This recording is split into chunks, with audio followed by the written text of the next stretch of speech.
കണ്ണൂരിലെ കർഷകാത്മഹത്യയിൽ സർക്കാരിനെതിരെ പ്രതിഷേധം ശക്തമാക്കാനാണ് കോൺഗ്രസിന്റെ തീരുമാനം. Irikkur MLA advocate Sajeev Joseph ഇന്ന് ഏകദിന ഉപവാസം ആചരിക്കും.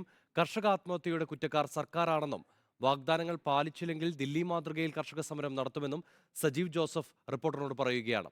കഴിഞ്ഞ ദിവസം ആത്മഹത്യ ചെയ്ത കർഷകൻ ജോസ് ഇടപ്പാറക്കലിന്റെ സംസ്കാരം ഇന്ന് രാവിലെ ഉണ്ടാകും. വന്യമൃഗശല്യവും വിളകൾക്ക് ന്യായവില കിട്ടാത്തതും കാലാവസ്ഥാ പ്രതിസന്ധിയും കാരണം കർഷക ആത്മഹത്യ തുടർക്കഥയാവുകയാണ്. കഴിഞ്ഞ 2 മാസത്തിനിടെ കണ്ണൂരിൽ മാത്രം 4 കർഷകരാണ് ജീവനൊടുക്കിയത്. കർഷക വിഷയം ശക്തമായി ഉന്നയിച്ച സർക്കാരിനെതിരെ പ്രതിഷേധത്തിനൊരുങ്ങുകയാണ് കണ്ണൂരിലെ കോൺഗ്രസ്.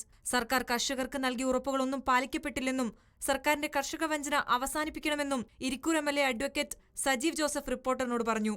ഇവിടെ കർഷകർക്ക് വേണ്ടിയുള്ളത് പ്രഖ്യാപനങ്ങൾ മാത്രമാണ്, ഒന്നും നടപ്പിലാകുന്നില്ല. റബ്ബർ കർഷകർക്ക് 250 രൂപ കൊടുക്കാമെന്ന് പറഞ്ഞു. ഇന്ന് വരെ എപ്പോൾ കൊടുക്കുമെന്ന് പോലും സർക്കാരിന് പറയാൻ സാധിക്കുന്നില്ല. ഇതുവരെ പറഞ്ഞിട്ടില്ല അവർ. അങ്ങനെ എല്ലാ അർത്ഥത്തിലും കർഷകർക്ക് നൽകുമെന്ന് പറഞ്ഞ കാര്യങ്ങൾ നൽകുന്നില്ല. വർഷങ്ങളായി അവർ അനുഭവിച്ചു വന്ന സൗകര്യങ്ങൾ അവർക്ക് ലഭിക്കുന്നില്ല. അതെല്ലാം വെട്ടിക്കുറയ്ക്കുന്ന സമീപനമാണ് സർക്കാർ സ്വീകരിക്കുന്നത്. സൂചനാ സമരം എന്ന നിലയിൽ ഇന്ന് ഏകദിന ഉപവാസം നടത്തും.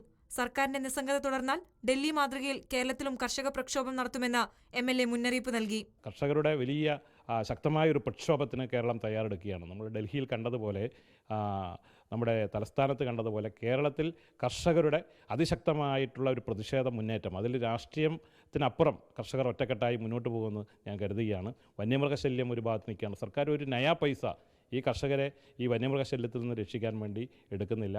കഴിഞ്ഞ ദിവസം ആത്മഹത്യ ചെയ്ത കർഷകനായ ആലക്കോട് പാത്തൻപാറ സ്വദേശി ജോസ് ഇടപ്പാറയ്ക്കലിന്റെ മൃതദേഹം ഇന്ന് സംസ്കരിക്കും. റിപ്പോർട്ടർ, കണ്ണൂർ.